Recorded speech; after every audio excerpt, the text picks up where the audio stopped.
لله رب العالمين والصلاة والسلام على سيد الأنبياء والمرسلين وعلى آله الطيبين الطاهرين وأصحابه أجمعين.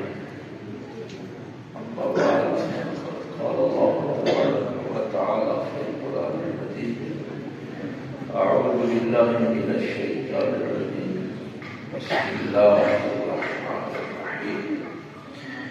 والذين آمنوا وعملوا الصالحات في روضات الجنات لهم ما يشاءون سبحان الله. آمنت بالله صدق الله العظيم. اللہ رب العزت کی حمد و ثنا کے بعد اور پاک پیغمبر صلی اللہ علیہ وآلہ وسلم نے ہدیہ درود و سلام پیش کرنے کے بعد نہایت واجب الاحترام حضرت علامہ عقیل صاحب، مفتی صاحب قبلہ کے برادران، ساداتان، معزز اساتذہ، طلباء، سامعین و حاضرین، بدر کو دوستوں، عزیز بھائیوں، آج ویسے میں اسی میں سکون محسوس کر رہا ہوں کہ آپ سنائیں اور میں سنوں۔ سننے میں بھی ایک بڑی لذت ہوتی ہے، اور جب کوئی بات حقیقت کی بیان ہو رہی ہو تو اس میں زیادہ لذت ہوتی ہے۔ اس میں کوئی بناوٹ نہیں ہے نا، یہ حقیقت ہے۔ باقی ظاہر ہے وقت زیادہ ہو گیا، ائمہ کرام نے مساجد میں جا کے نمازیں پڑھانی ہیں اور بھی مصروفیات ہیں۔ علامہ صاحب نے جو ایک بات کی تو مجھے پوری قرآن کی تاریخ سامنے آ گئی کہ یہ کوئی آج کا معاملہ نہیں ہے۔ نوح علیہ السلام کی کشتی میں بھی 950 سال کے بعد کتنے لوگ بیٹھے تھے، ابراہیم علیہ السلام کے ساتھ بھی کتنے کھڑے کھڑے تھے، موسیٰ علیہ السلام کے ساتھ بھی کتنے لوگوں نے ساتھ دیا تھا، اور کربلا میں بھی کتنے رہ گئے۔ تاریخ انسانی بہرحال یہی بتاتی ہے۔ امام اعظم ابو حنیفہ کو روز کوڑے پڑتے تھے، کتنے لوگ احتجاج کے لیے نکلتے تھے۔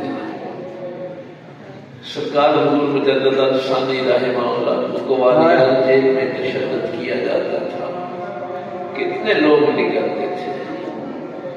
یہ تو مجاہدین اسلام کا یہ جو سلسلہ ہے، یہ جب نکلتے ہیں تو تنہا ہی نکلتے ہیں۔ اور قرآن کریم کی آیت خصوصاً یہ طلباء اور علماء جو ہیں ان کے سامنے میں ضرور رکھنا چاہتا ہوں کہ اللہ فرماتا ہے کہ یہ نہیں ہے جو تمہارے ساتھ کوئی لشکر ہوگا، نہیں، اتنا ابراہیم کان امت، اور ابراہیم تو اکیلا بھی ہو تو امت ہے۔ ابراہیم اکیلا بھی امت ہے۔ بات صرف یہ ہے کہ کوئی کس جذبے کے ساتھ نکلتا ہے، کس ارادے کے ساتھ نکلتا ہے، طلب کیا ہے، منزل کیا ہے، ارادہ کیا ہے۔ یہ جو آیت سورہ کہف کی آپ پڑھتے ہیں، اصحاب الکہف والرقیم کانوا من آیاتنا عجبا، یہ ہر مسلمان کو دعوت دے سکتے ہیں۔ سوال ہے یہ خالق کائنات کی طرف سے، یہ اللہ نے ہر کسی سے یہ سوال کیا ہے کہ کیا تم نے حساب لگایا ہے، ہم ہر سکتا کیا اندازہ لگایا کہ یہ غار والے، یہ کھو میں رہنے والے اللہ کی نشانیوں میں سے کوئی عجیب نشانی؟ اسی لیے تو امام اعظم کو کہا کہ سر اقدس نے کوفہ کے بازار میں جب آیت سنی تھی تو سر حسین سے یہی آواز آئی تھی کہ وہ کیا عجیب ہے، محمد کے غلاموں کو دیکھو یہ کیسے عجیب کام ہے۔ یہ حساب کاف کے واقعہ قرآن کہتا ہے کیا ہے، انہم فتیہ، اور بھائی میں نوجوانوں کا گروہ تھا، آمنوا بربہم، بس وہ اپنے رب پر ایمان لے آئے۔ اتنی سی بات ہے، پتہ نہیں میرا ایمان یا آپ کا ایمان ہے۔ لا الہ الا اللہ کی قیمت کا مجھے نہیں پتا آپ کو اندازہ ہے یا نہیں ہے۔ اللہ فرماتا ہے کہ یہ چند نوجوان تھے، یہ نبی نہیں تھے، کسی نبی کے صحابی بھی نہیں تھے، انہوں نے دیا آمنوا بربہم، بس وہ اپنے رب پر ایمان لے آئے۔ بادشاہ کہتا تھا مجھے سجدہ کرو، روم کا بادشاہ تھا، لیکن جو اللہ پہ ایمان لے آئے وہ معبودان باطلہ کے سامنے سجدہ نہیں کرتا، وہ جھکتا نہیں، بس انہوں نے انکار کر دیا۔ آمنوا بربہم، بس وہ اپنے رب پر ایمان لے آئے اور بادشاہ کے سامنے اکڑ گئے کہ نہیں، جو اللہ کے سامنے جھکتا ہے وہ بادشاہ کے سامنے نہیں۔ یہ ایمان ہے کہ معبودان باطلہ کا انکار۔ لا الہ الا اللہ کی قیمت ہمیں کیا پتا کیا ہے؟ طائف میں پتھر کھائے جائیں اور فرشتے رو پڑے، کون اندازہ کر سکتا ہے لا الہ کی قیمت کیا ہے؟ کسی کو پتا ہے حسین کی قیمت کیا ہے جو اس لا الہ الا اللہ پہ اپنی زندگی قربان کر؟ کسی کو پتا ہے علی اکبر کی قیمت کیا ہے؟ کیا یہ کوئی معمولی چیز ہے لا الہ الا اللہ پڑھنا ثم استقاموا اور پھر اس پہ استقامت اختیار؟ تو اللہ فرماتے ہیں اس نوجوانوں کا ایک گروہ تھا لیکن وہ اپنے رب پر ایمان لے آئے اور اللہ نے ان کی ہدایت میں اضافہ فرما دیا۔ اسٹینڈ کر کے، معمولی لوگ نہیں تھے، کوئی وزیر داخلہ تھا، کوئی وزیر خارجہ تھا، کوئی پرائم منسٹر تھا، وزیر خزانہ، اعلیٰ عہدوں پہ فائز تھے، لیکن اللہ کو جب مان لیا، ایمان لے آئے تو پھر وہ معبودان باطلہ کے سامنے نہیں جھکتے۔ یہ جو بات اسد اللہ بھی کر رہا تھا، باقی علماء نے بھی کی کہ اتنی تکلیف میں بھی مفتی صاحب عزم میں رہے۔ یہ ایمان کی کیفیت ہے۔ اب چونکہ وقت ہو گیا ہے، میں تفصیلاً اس میں بات نہیں کر سکتا۔ شیطان کے پاس وسوسہ ہے، تصرف نہیں ہے، یہ علماء سمجھتے ہیں۔ آپ یہ نہیں کہہ سکتے کہ میں صبح بیدار ہوا تھا تو ابلیس نے مجھے ہاتھ سے پکڑا اور مسجد سے باہر نکال دیا۔ یہ ہاتھ تک پہنچنا ہوتا ہے نا، اس کو تصرف ہے۔ ہمارا دوسرے لوگوں سے یہی اختلاف ہے، وہ کہتے ہیں کہ جب تم یا رسول اللہ انظر حالانہ کہتے ہو تو تم پیغمبر کے تصرف کی بات کرتے ان کو اصل اعتراض یہ ہے، وہ کہتے ہیں کہ اگر تم ہاتھ وہاں تک کی سمجھو نا تو پھر ہمیں کوئی اعتراض ہے۔ بھائی جو ہاتھ نماز میں اٹھے تو جنت تک جائے، اس کا تصرف ہم کہاں تک مانیں؟ تو تصرف جو ہے وہ ابلیس کے پاس نہیں ہے، وہ وسوسہ کر سکتے ہیں اور آپ کو ارادہ کیا۔ یہ مت کہا کرے کہ ابلیس نے ایسا کر دیا، آپ کو ارادہ کیا۔ ارادہ اس کی قسموں پہ اگر میں بات کروں گا تو وقت چاہیے، بات سے اگر آپ کے دل میں ارادہ کمزور سا پیدا ہوا لیکن آپ مطلوب تک نہیں پہنچ سکے تو اس کو حسرت کہتے ہیں۔ ارادہ کمزور تھا، مطلوب تک نہیں پہنچ سکے تو اس کو کہتے ہیں حسرت۔ میں نے مفتی صاحب کے جنازے کے بعد بڑے لوگوں کو حسرت میں دیکھا ہے، کاش ہم ان کی خبر لینے چلے جاتے، کیوں نہ جا سکے، ارادہ کمزور۔ کاش ان کی کوئی خدمت کر لے. تو جب آپ مطلوب کو پا نہیں سکتے اس کی وجہ کیا ہوتی ہے؟ ارادہ کمزور ہو جاتا ہے.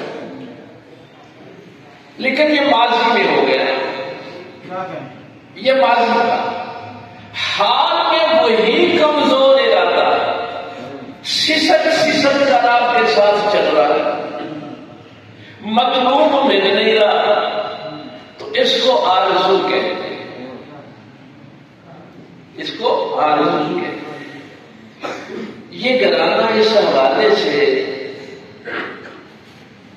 یعنی اللہ کا شکر بھی ادا کرنا چاہیے، کامیاب ہے کہ نہ صوفی اقبال صاحب کو حسرت تھی نہ آرزو تھی، عزم کی دنیا میں تھے،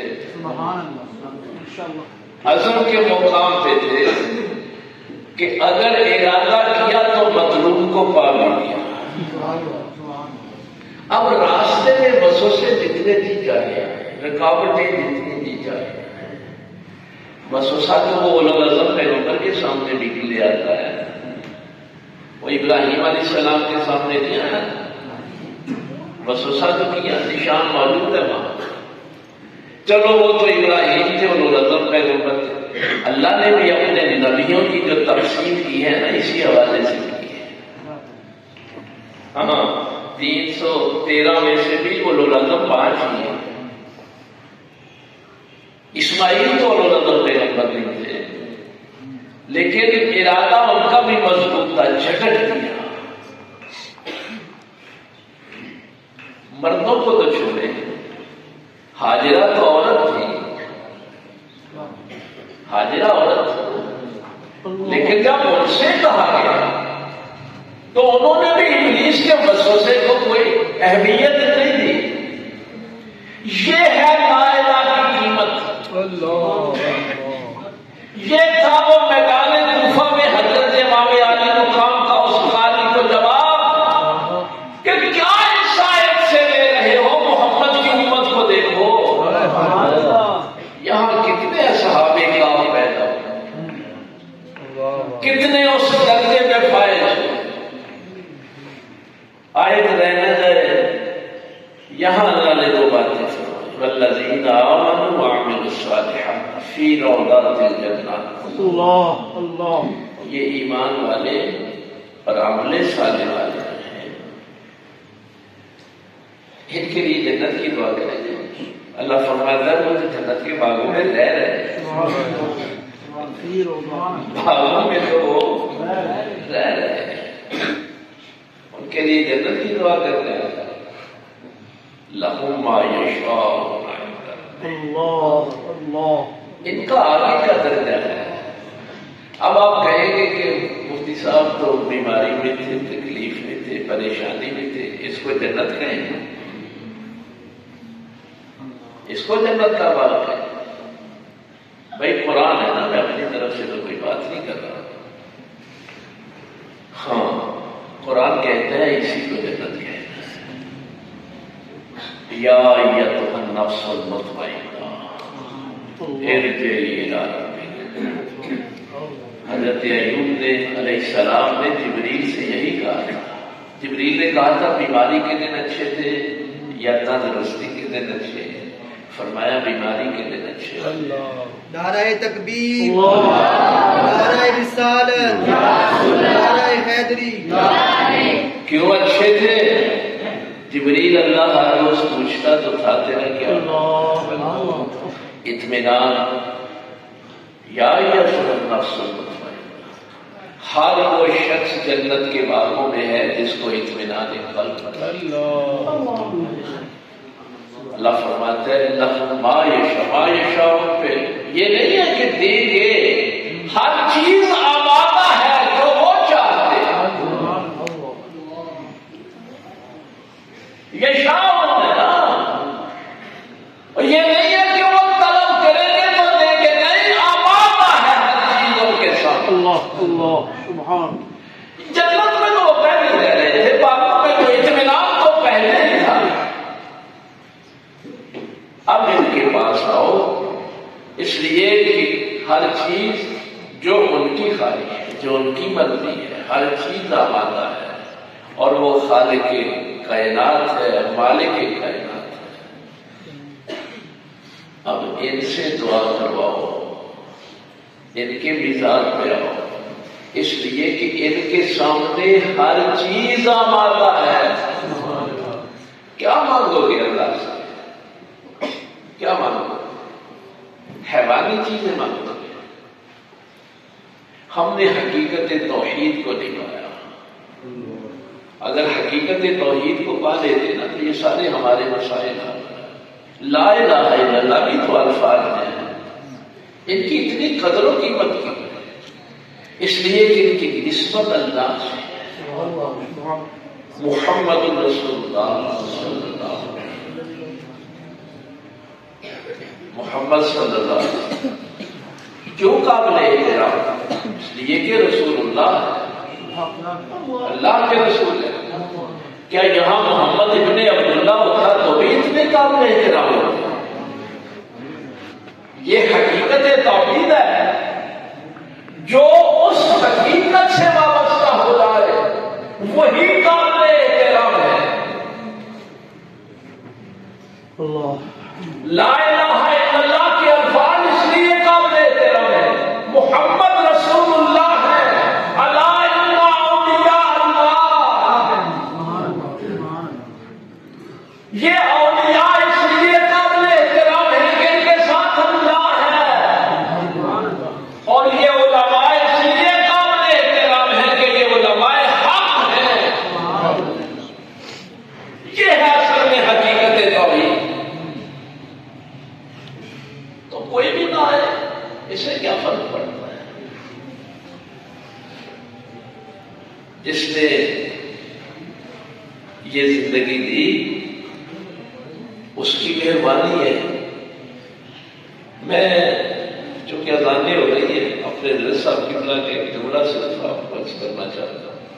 ایک بندہ ایک دن پوچھنے لگا، کہنے لگا کہ حضور کیسے پتہ چلے کہ میری نماز قبول ہوئی ہے یا کہ تو ایسا فرمانے لگے، ظہر پڑی تھی؟ کہنے لگا جی پڑی۔ فرمایا پھر اس کے بعد عصر؟ جی عصر پڑی۔ فرمایا اگر ظہر قبول نہ ہوتی تو عصر کے وقت کو تمہیں اپنے دربار میں نہ آنے دیتا۔ اس نے تیری ظہر قبول کی ہے تو تجھے عصر کے وقت آنے دیا ہے۔ صوفی اقبال صاحب کی محنت قبول ہوئی تھی تو مفتی جمیل صاحب ان کی محنت قبول ہوئی تو یہ اعزاز ہوتا ہے کہ اللہ جن کی محنتیں قبول فرماتا ہے ان کے سلسلے کو آگے چلاتا ہے۔ اللہ فرماتا ہے کہ ان کے لیے یہ جنتیں، جنتوں میں تو وہ پہلے ہی رہ رہے ہیں، اطمینان کی دنیا میں وہ ظاہر آپ کو تکلیف نظر آ رہی ہے، وہ ہوتے تکلیف میں بھی ہیں لیکن خوش ہوتے ہیں، جنت میں ہوتے ہیں۔ ان اللہ مع الصابرین، صرف اس لیے کہ اللہ ہمارے ساتھ ہے، کم از کم یہ کیفیت تو ہوتی ہے۔ لیکن دیکھیے ہر عبادت جو ہوتی ہے، ہر عبادت اس کی شرط اول کیا ہے؟ نیت ہے۔ کوئی بھی چھوٹی بڑی جتنی بھی عبادتیں ہیں، نیت رابطہ قائم کرنا ہے، الفاظ کا نام نہیں ہے۔ نیت کی ڈیفینیشن یہ ہے کہ دل کے ارادے کو نیت کرے۔ اب مصیبت یہ ہے کہ ہم نے نمازوں میں الفاظ کو نیت کہتے ہیں، اب رابطہ پیدا نہیں ہوتا۔ کیا ہے نیت؟ بھائی اگر شرط اول پوری نہ ہوئی تو کوئی عبادت قبول ہی نہیں ہوگی۔ نیت کیا ہے؟ میرے خارج میں جو کائنات ہے وہاں سے تعلق توڑ کر اپنے دل سے جوڑنا۔ تو جب کائنات سے کوئی تعلق توڑ کر اپنے دل سے تعلق اللہ سے جوڑ لیتا ہے تو اب پھر اس کو آنکھیں نماز میں کھلی بھی ہوں تو یہ کائنات نظر نہیں آتی، وہ خارج کو دیکھتے ہی نہیں، اس کے سامنے اس دنیا کی کوئی حیثیت ہی نہیں۔ اس لیے اگر شرط اول کسی کی تھی وہ پڑھانے بیٹھا ہے، نماز پڑھنے بیٹھا ہے، حج کے لیے گیا، تلاوت کر رہا ہے، نعت پڑھ رہا ہے، اگر شرط اول یہ ہے، نیت یہ ہے کہ میں نے اپنے اللہ کو پانا ہے، تو پھر وہ خارج کی دنیا سے اپنا تعلق ختم کر دے، اپنے باطن سے، اپنے اللہ سے، اپنے رسول سے تعلق ہوتا ہے۔ تو ان ہستیوں سے اصل میں ہمیں یہی سبق ملتا ہے کہ یہ حیوانی جو ہماری خواہشیں ہیں، اللہ سے اگر مانگنا ہو تو اس کی معرفت مانگا کرو، اس کی پہچان مانگو، اللہ کا قرب مانگو، اللہ تعالیٰ کی توفیق دے۔